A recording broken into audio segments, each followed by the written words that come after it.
Hello. Hello చెప్పండి sir, ఎవరండి? గోపి అన్న. కరెక్ట్ టైంకి ఫోన్ ఇచ్చాను అన్న. చెప్పండి. అన్న కొద్దిగా కొద్దిగా నా పక్కన మా బ్రదర్ ఒకరు వచ్చున్నారు. ఆహా, ఓకే ఓకే. ఆయన కూడా దైవజనుడిగా మారబోతున్నారు ఇంకా కొద్ది రోజుల్లో. Super super. అదే మాకు అంటే ఇది అని చెప్పి చెప్తా ఉన్నాడు. అంటే ఉమ్, ఇట్లా మారాలి, ప్రభు మార్గంలో మీరు కూడా నడవండి అని చెప్పి చెప్తున్నాడు.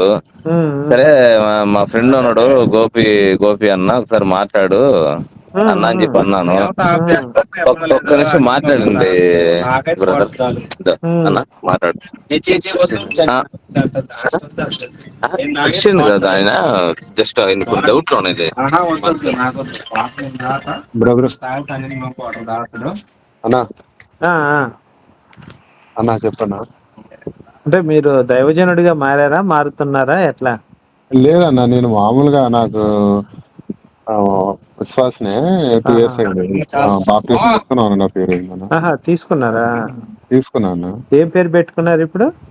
పేరేం పెట్టుకోలే అన్న, మురళి అసలు పేరు విశాఖయ్య ఆహా, గారు, మా దైవజనుల ప్రవక్త ఆయన ఆహా. చిక్క విశాఖయ్య గారు. అదే ఎట్లా వెళ్ళారు మీరు? అంటే ఏదైనా ఏమైనా తెలుసుకోవచ్చా? అంటే బరానా నాకు దేవుడి వెలుగు నా మీద పడటం, నేను దేవుడితో అడిగినప్పుడు నా పాపాలు అవన్నీ నాకు చూపించటం, వెలుగు నా మీద పడటం, నేను తాకిడి అనుభవించటం, అలాగా మార్పు చెందానన్న. బైబిల్ చదవటం, కాదు కాదు, నేను ఒక నిమిషం, అంటే మీరు బైబిల్ చదువుతుంటే నా సమస్యల్లో నుంచి ఎలా ఆ, దేవుడు కాపాడుతున్నాడు, ఇవన్నీ ప్రాక్టికల్ గా అనిపించానన్న.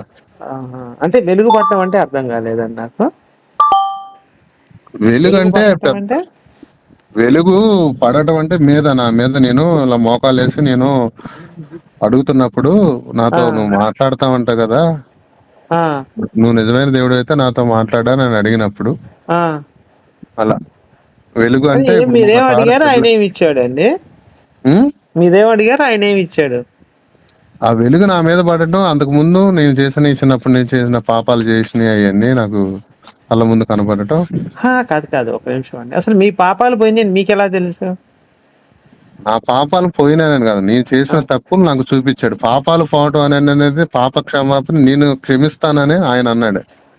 ఇప్పుడు సపోజ్ నేను ఇప్పుడు మీరు ఒక అమ్మాయిని రేప్ చేసి చంపేస్తారు అనుకుందాం, మాట వరుసకి, ఓకేనా? ఇప్పుడు యేసయ్య మిమ్మల్ని క్షమించాడు, బానే ఉంది అంత మటుకు. మరి ఆ అమ్మాయి హిందూ అనుకోండి, ఆ అమ్మాయికి దేవుడు చేసే న్యాయం ఏంటి? ఇప్పుడు మన చట్టాల ప్రకారం ఏంటి? ఒకడు రేప్ చేస్తే వాడికి శిక్ష పడితేనే ఆ అమ్మాయికి న్యాయం జరిగినట్టు. అలా కాకుండా వాడికి 10 లక్షల రూపాయల బహుమతి ఇచ్చి, ఏది రేప్ చేసినందుకు 10 లక్షల రూపాయల బహుమతి ఇచ్చి, మంచి ఇల్లు ఇచ్చి, బంగ్లా ఇచ్చి, కారు ఇస్తే, ఇప్పుడు అది మీ దృష్టిలో రైట్ అయితే తప్పు అయితే? రేప్ చేసిన వాడికి 10 లక్షలు. ఒక నిమిషం మీరు అడిగారు క్వశ్చన్, మీ ఇంటెన్షన్ ఏంటి అంటే, అంటే మీరు ఇప్పుడు మీ ఆలోచన ఏంటి? నా ఆలోచన ఏంటంటే, ఏ ఇంటెన్షన్ లో, మీ అంటే నేను ఇంటెన్షన్ లో చెప్తున్నాను వినండి. మీరు అడిగారు కదా, నేను చెప్పనండి. పాపాలు చేసేవాడిని దేవుడు క్షమిస్తుంటే అవతల వాళ్ళకి జరిగే న్యాయం ఏంటి? నీ వలన కొంతమంది నష్టపోతే చెప్తానేనండి.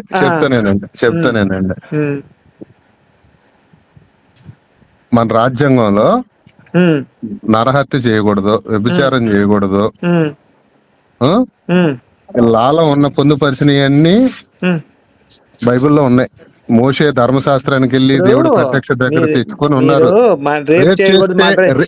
ఇవన్నీ ఇజ్రాయెల్ ప్రజలు, అసలు ఇజ్రాయెల్ ప్రజలు కదా, ఆ దేశం యెహోవా ఉన్న ఇజ్రాయెల్ దేశంలో ఉన్నప్పుడే ప్రపంచం అంతా ఏ రూల్స్ ఉన్నాయి మీకు అర్థం కావట్లా? మోషే ఎప్పుడు వచ్చాడు? క్రీస్తు యేసు పుట్టక ముందు 1500 సంవత్సరాల ముందు మోషే వచ్చాడు. మోషే వచ్చినప్పుడు ఈ రూల్స్ వచ్చినాయి, ఓకేనా? మోషే రాకముందే ప్రపంచ జనాభా దగ్గర దగ్గర 100 కోట్ల పైన ఉన్నారు, ప్రపంచ జనాభా. మోషే రాకముందే అన్ని దేశాల్లో జనాభా ఉన్నారు, ఆ సంగతి తెలుసా మీకు? అప్పుడు ఇండియా ఉంది, జపాన్ ఉంది, చైనా ఉంది, ఇట్లా దేశాలు, చాలా దేశాలు ఉన్నాయి. మోషే రాకముందే చాలా దేశాలు ఉన్నాయి. అన్ని దేశాల్లో కూడా ఏ రూల్స్ ఉన్నాయి? రేప్ చేయకూడదు. ఇవన్నీ కామన్ సెన్స్ ఉన్న మనిషికి మోషే చెప్తే తెలిసేది నాకు అర్థం కాదు. ఎవరిని ఏం మాట్లాడుతున్నారు మీరు? ఏమండి, మీరు ఏమడిగారనంటే, నేను అడిగింది అది కాదు, మీకు ఒక్కసారి చెప్తా ఏనండి. సెక్షన్లు ఉన్నాయి, కోర్టులు ఉన్నాయి, దేవుడే ధర్మశాస్త్రాన్ని, ఇప్పుడు ధర్మశాస్త్రం అంటే ఏంటంటే ఇలాంటి చేయకూడదని దేవుడు ప్రజలకి ధర్మశాస్త్రం కాదండి, అధర్మశాస్త్రం అండి అది. ఏమండి మోషే మీరు రాసిన అధర్మ నేను చెప్తా ఏనండి. మీరు ఆది చెప్పింది కాండము వినండి. 38వ అధ్యాయం 9-10 వచనాలలో సార్, వదిన చనిపో ఒక నిమిషం నన్ను చెప్పనండి. అన్న కాదు, చనిపోతే కాదు. వదిన మీకు కడుపు ముందు చేయాలని చెప్పి రాసింది ధర్మశాస్త్రం ఎట్లయితది? ఇప్పుడు బేసిక్ గా మీరు ఒకటి ఉండండి. మీ గురించి మీ ఆలోచన ఏంటి, నా ఆలోచన ఏంటి? ఫస్ట్ నా ఆలోచన చెప్తానండి. యేసయ్య క్షమించడానికి అతనికి ఏం అధికారం ఉంది? First point. నేను ఒక అమ్మాయిని రేప్ చేస్తే ఆ అమ్మాయికి జరిగే న్యాయం ఏంటి? నన్ను యేసయ్య తీసుకెళ్లి స్వర్గంలో కూర్చోబెట్టి నా పాపం క్షమించాడు, బాగానే ఉంది అంత మటుకు. మరి ఆ అమ్మాయి నా ద్వారా నష్టపోయింది కాబట్టి నాకు శిక్ష పడితే కదా ఆ అమ్మాయికి అమ్మాయి న్యాయం జరిగేది. అట్ట కాకుండా నాకు 10 లక్షల రూపాయలు ఇచ్చి నన్ను స్వర్గాన్ని తీసుకెళ్తే ఆ అమ్మాయి జరిగే న్యాయం ఏంది అక్కడ?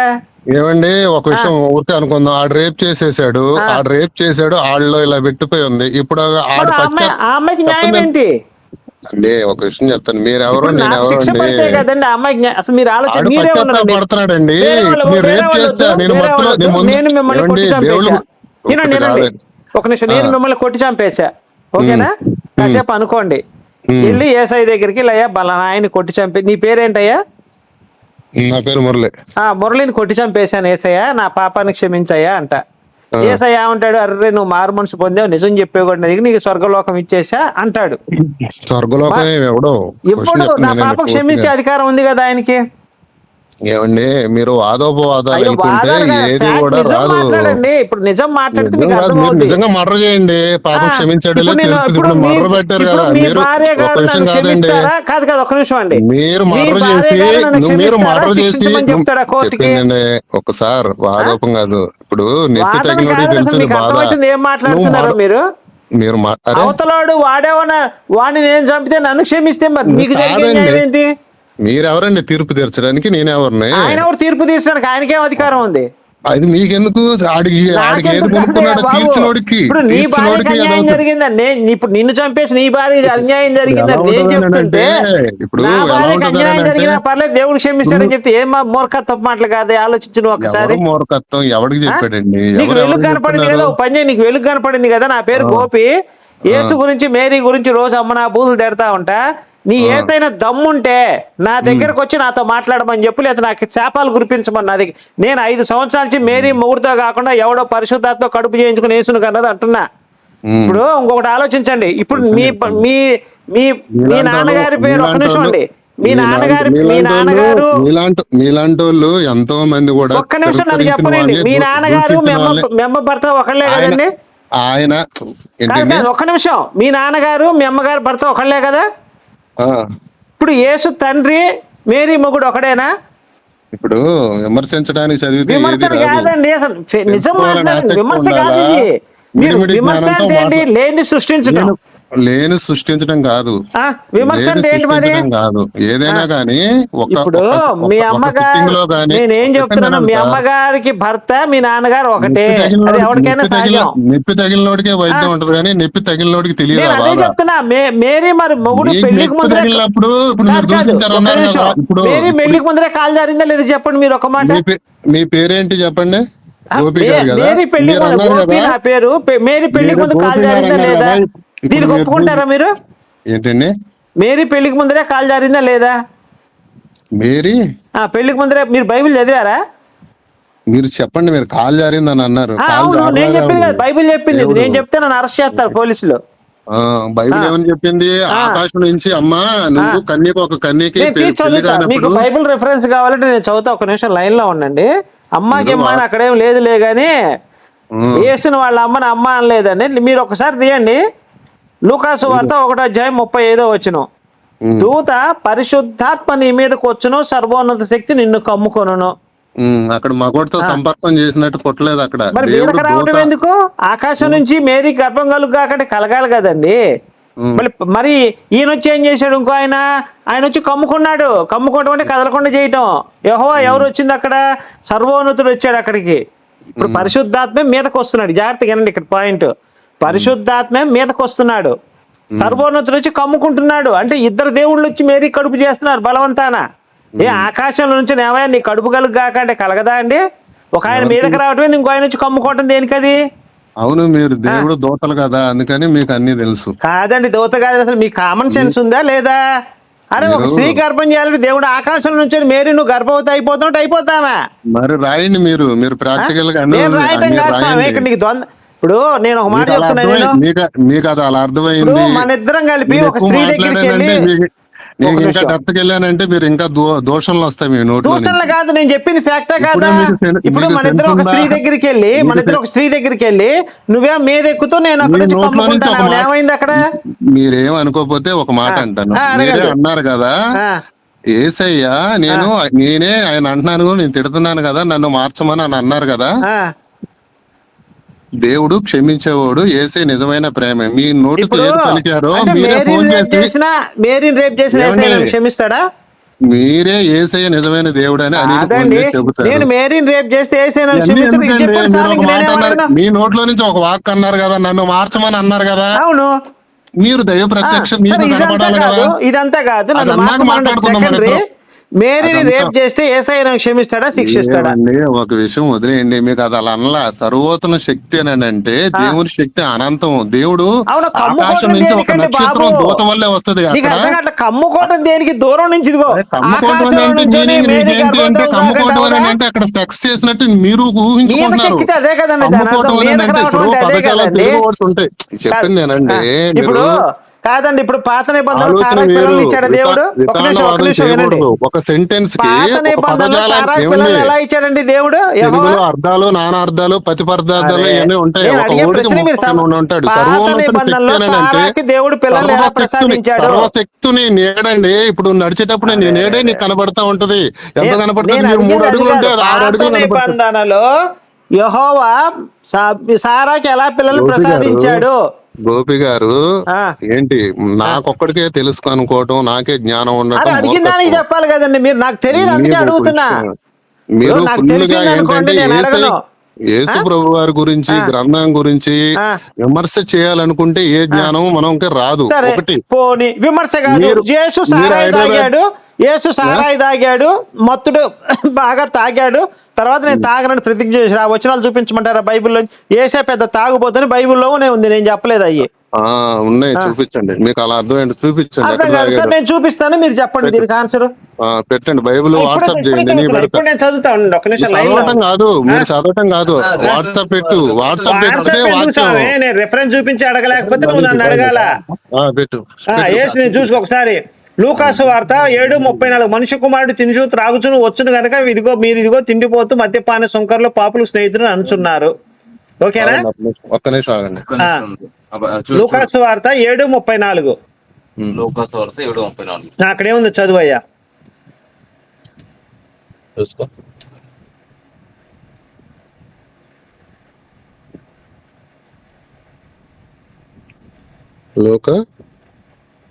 లూకాసు వార్త 7:34.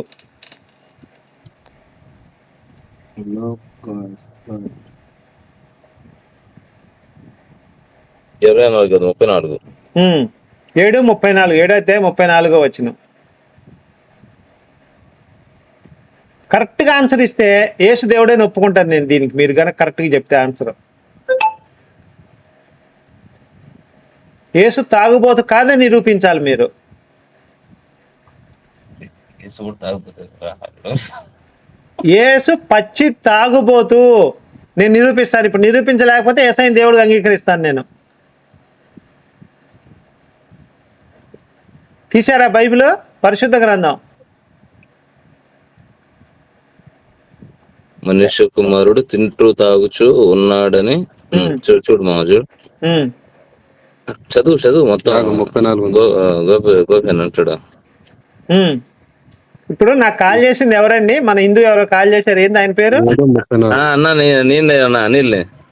అనిల్ గారు, ఇప్పుడు గనక నేను గనక నిరూపించలేకపోతే మీరు క్రిస్టియానిటీలోకి వెళ్ళిపోండి, మీరు నేను ఇద్దరం వెళ్ళిపోదాం. యేసు తాగుబోతా నిరూపిస్తే ఆయన ఆ బైబిల్ వదిలేయాలి. ఆయన ఛాలెంజ్ నిలబడతాడని అనుకోండి. నువ్వు లైన్ లోనే ఉండండి, కంగారు పడకండి. ఇప్పుడే కంగారు కాదు, ఛాలెంజ్ మరి మనిషి ఉండాలిగా. కుమారుడు అంటే మీరు మనిషి కుమారుడు అంటే యేసు ప్రభువారు అనుకుంటున్నారు. లోకాసు వార్త ఇప్పుడు కాదు, మనిషి కుమారుడు అంటే ఎవరు? ఒక విషయం చెప్తానండి. కాదండి, మీకు బైబిల్ తెలుసా? ఫస్ట్ మీకు బైబిల్ తెలుసా తెలవదా?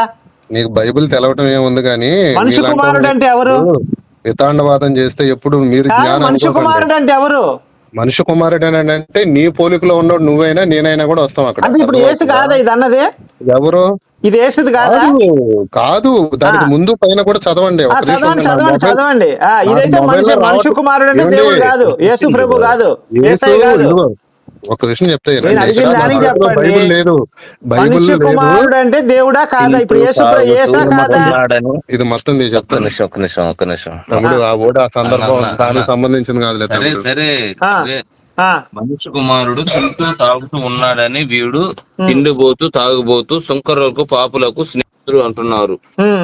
పైన చదవండి మీరు, లూకాసు వార్త 7:34 ఉంది కదా, దాని ముందు చదవండి ఒకసారి, మీకు క్లియర్ గా వస్తుంది అక్కడ. నేను తప్పు చెప్పాను అంటున్నారు కదా, మీరు ఒకసారి పైన చదవండి. వచనం ఏముందా? నేను తీస్తున్నా ఉండండి బైబిల్ పరిశుద్ధ గ్రంథాన్ని. నాకు ఇంటికి వెళ్తాను తీరుతాను, ఆగండి, మీరు కంగారు ఎడిపోకండి. ఆ సందర్భంలో కాదు అది అంది. మనిషి కుమారుడు తినుచూ సాగుతున్నాడు అంటే దేవుని బిడ్డలు తినుచూ సాగుతూ త్రోవ తప్పిపోతున్నారు. నేను వారి కోసమే వచ్చాను. నీకు బైబిల్ నేర్పించింది పాస్టర్, నెంబర్ తీసుకో నాకు గలుపాయన్ని. ఇప్పుడు నువ్వు చెప్పింది కనుక ఒక్క నిమిషం, నువ్వు చెప్పి ఈయన మనిషి కుమారుడు అంటే యేసు కాదని నిరూపిస్తే నువ్వు నా నెంబర్ ఇస్తా 733-246. ఓకే, అయితే మీతో ఒకటి మీరేంటంటే, నేను ఒకటే అంటాను, మీరు మారతానని అన్నారు కదా, నిరూపిస్తానన్నప్పుడు మీరు మారక్కర్లేదు, కానీ మీకు ఏ సందర్భంలో ఏది ఎలాగుంది దీనికి కూడా నేను రిఫరెన్స్ ఇస్తాను. అసలు ఇప్పుడు సింపుల్ ఆన్సర్, ఇంత మనకు వితండ వాదన. మనిషి కుమారుడు అంటే యేసు కాదని నువ్వు నమ్మిన, నేను మిమ్మల్ని కూడా గౌరవిస్తాను, నేను అందరినీ గౌరవిస్తానండి. ఒక్క నిమిషంలో మనం తెలుసుకునేది జ్ఞానం కాదు. అందుకే నేను చెప్తున్నా, నీకు ఒకటే ఛాలెంజ్. ఇప్పుడు అనిల్ గారికి మీకు ఒకటే ఛాలెంజ్ ఒక నిమిషం నన్ను చెప్పనండి. అనిల్ గారికి మీకు ఒకటే ఛాలెంజ్ కాదు. మరి నువ్వు తప్పు మాట్లాడితే నేను ఛాలెంజ్ చేస్తాను. మరి నువ్వు తప్పు, నువ్వు గనక అనుమానంగా ఉంది అంటే నేను వేరే విధంగా మాట్లాడేవాడిని. నువ్వు కన్ఫర్మ్ చేసేసావు యేసు అవన్నీ వద్దయ్యా. మనిషి కుమారుడు అంటే యేసు ప్రభు కాదని గనక నువ్వు నిరూపిస్తే సందర్భం అది కాదు. అదే చెప్తున్నా, నువ్వు మీ పాస్టర్ చేత నాకు ఫోన్ చేయించు, మనిషి కుమారుడు అంటే యేసు కాదని చెప్పి నువ్వు నిరూపించు, నేను వచ్చేస్తాను. మీకు వచ్చిన అదే మీరు రావాలి, మరి రాకపోతే మళ్ళీ అది కూడా లొకేషన్ కూడా ఇంకొక మాట చెప్తాను. లూకాసు ఈ మాట చాలు కదా, ఇప్పుడు ఈ మాటకి మీరు కట్టుబడి ఉండండి. ఇదే మాట కట్టుబడి ఉంటున్నాను. అదే మీరు అది నెంబర్ కూడా ఇచ్చాను కదా, కాల్ చేయండి. ఇంకొక విషయము, ఇది ఎవరి గురించి చెప్పింది? ఇది ఒక నిమిషం సార్, ఈ ఓడి చాలు కదా సార్ మీకు. మనం ఏంటంటే ఎక్కువ పెంచుకుంటూ పోతే ఎక్కువ అయిపోతుంది. ఇప్పుడు ఇదైతే ఈ మనిషి కుమారుడు తినుచూ త్రాగుచూ వచ్చును గనక మీరు ఇదిగో వీడు తిండిపోతూ మద్యపాన సంఘాలు పాప స్నేహితులు అంటున్నారు. ఇది మాత్రం యేసు గురించి కాదు, అవునా? మీరు పెట్టిన రిఫరెన్స్ ఉంది, నా నెంబర్ ఇచ్చా, మీ నెంబర్ కూడా మా తమ్ముడి దగ్గర తీసుకుంటా. అనిల్ ఎవరో కాదు. ఇప్పుడు నేను ప్రాక్టికల్ గా అనిపించింది, నేను పొందింది మా ఊరు కాబట్టి, నా చుట్టుపక్కల ఉన్న వాళ్ళు కాబట్టి, నా పరిస్థితులు అయి ఉన్నాయి, వాళ్ళకి తెలుసు కాబట్టి వాళ్ళు నమ్మొచ్చు నమ్మకపోవచ్చు, అది వేరే విషయం. నేను మత మార్పిడి చేయట్లా. నేనేమంటున్నానంటే నా లైన్ నాకుంది, నేను ఏదో ఉండే నేను పొందుకున్నా, నీకు మీకు చెప్పట్లా. మీరేమంటున్నారంటే ఒకటి అన్నారు, బైబిల్ గురించి మాట్లాడుతున్నావు నువ్వు. బైబుల్ గురించి సరే తెలుసో తెలియదు అనేది మీకు ఒకటి 100% నీకు తెలియదు. నేను 10 సంవత్సరాలు పాస్టర్ గా చేసి ఈ బైబిల్ అంతా నీకు బైబిల్లో సళ్ళు బిస్కించుకోవడం, సళ్ళు ఒత్తించుకోవడం, గాడిద గుర్రం వంటి మడ్డలు కావాలంటే ఎన్ని వచనాలు ఉన్నాయి తెలుసా నీకు? అక్కడే అయిపోయింది మీ దగ్గర జ్ఞానం ఎంత ఉందో నాకు అర్థమైంది. చూపిస్తా రిఫరెన్స్, ఒక్క నిమిషం లైన్ లో ఉంటే మొత్తం మా మనుషులు ఎలా బతకాలి ఎలా బతకూడదు మీకు తెలుసు. పరమగీతం 7:7 నీవు తాళోక్షం తినదాను, నీ కుచెములు గెలల వలె ఉన్నవి, నువ్వు తాడి చెట్లకు నిటారుగా ఉన్నావు, నీ సళ్ళు గెలల్లాగా ఉన్నాయి. నేను అన్నది కాదు, బైబిల్ చెప్పింది ఇది. మీకు ఎప్పుడు ఆ గెలలను అయ్యే ప్రత్యక్షత ఉన్నాయి. పరమగీతం 7:8 తాళవృక్షం ఎక్కువ, దాని శాఖలు పట్టుకుని నీ కుచెములు ద్రాక్ష గెలల వలె ఉన్నాయి, నీ సళ్ళు ద్రాక్ష గెలల్లాగా ఉన్నాయి అంటున్నాడు. ఒక ప్రియుడు ప్రియురాలి గురించి రాసిన సందర్భం. ఇదిగో ఇంకో మాట, 2 సామ్యాలు 12:8 నీ యజమాన స్త్రీని నీ కౌగిటి చేతిని ఇశ్రాయేలు యూదా వారిని నీకు అప్పగించి నీకు చాలా అనుకున్నాను మరి ఎక్కువ నీకు ఇచ్చిన. అంటే ఇక్కడ అమ్మాయిలు సప్లై చేస్తానంటున్నాడు యెహోవా దేవుడు. నహూము 3:5 అక్కడే ఉంది, నువ్వు చేసిన అధిక జాగ్రత్త నుండి సైన్యులు కదా యెహోవా నీ లంగా లేపి పువ్వులు చూపిస్తానంటున్నాడు. ఆళ్ళ పువ్వులు యెహోవా దేవుడు.